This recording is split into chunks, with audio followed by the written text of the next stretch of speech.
అంటే కేంద్రం నుంచి వచ్చే నిధుల విషయంలో ఇదంతా ఏర్పరిచారు అనుకోవాలో అతి పెద్ద మహానగరంగా ఉండడానికి, లేదంటే నిజంగానే ఇంకా వేరే కోణాలు ఏమైనా ఉన్నాయంటారా? అది చెప్పొచ్చు కదా, మాకు ఇంత ఇన్కమ్ వస్తుంది, ఈ విధంగా ఏర్పాటు చేయడం వల్ల సెంట్రల్ గవర్నమెంట్ మాకు ఇంత ఫండ్ ఇస్తుంది, మిగతా ఇక్కడ వచ్చే డబ్బులతోనే ఇక్కడ ప్రజల కోసం మేమంతా అభివృద్ధి పరుస్తాం ఇక్కడ అని నిర్భయంగా చెప్పొచ్చు కదా.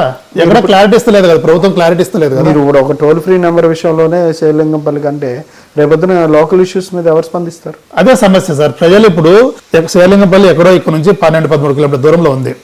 తమ సమస్యలు చెప్పుకోవడానికి అంత దూరం వెళ్ళాలంటే చాలా ఇబ్బంది పడతారు. పోనీ ఇక్కడ ఒక డిప్యూటీ కమిషనర్ ఉంటాడు ఈ డివిజన్ కి, ఇక్కడ వెళ్ళి చెప్పుకుందామంటే ఇక్కడ ఆఫీసర్ పలకడు. ఎవరికి చెప్పుకోవాలి ప్రజలు వెళ్ళి?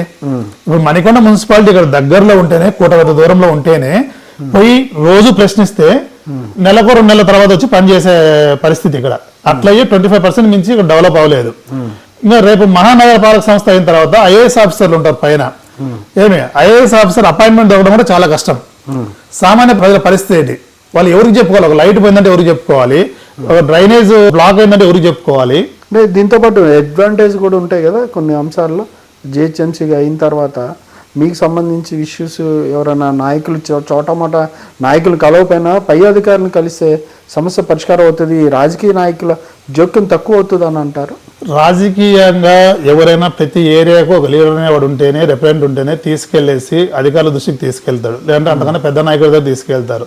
ఇప్పుడు ఏమవుతారంటే ఇక్కడ రాజకీయ నాయకులు తగ్గిపోవడం వల్ల ఒకరే అవుతారు. ఆయన ఇంత పెద్ద డివిజన్ అవడం వల్ల ఇంతమంది మంది కాన్సన్ట్రేట్ చేయడం కూడా కష్టం అవుతుంది.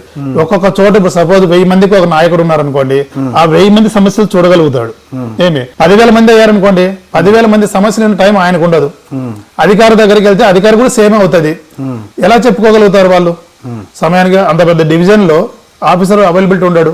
మరి ఏంటి తక్షణ కర్తవ్యం ఏంటి? మేమనేది అదే, ఇప్పుడు ఉన్న 27 మున్సిపాలిటీ ఏవైతే కలుపుతూ వెళ్ళిపోతున్నారో ఆ 27 మున్సిపాలిటీలు ఇంకొక 10 సంవత్సరాలు అలాగే ఉంచండి.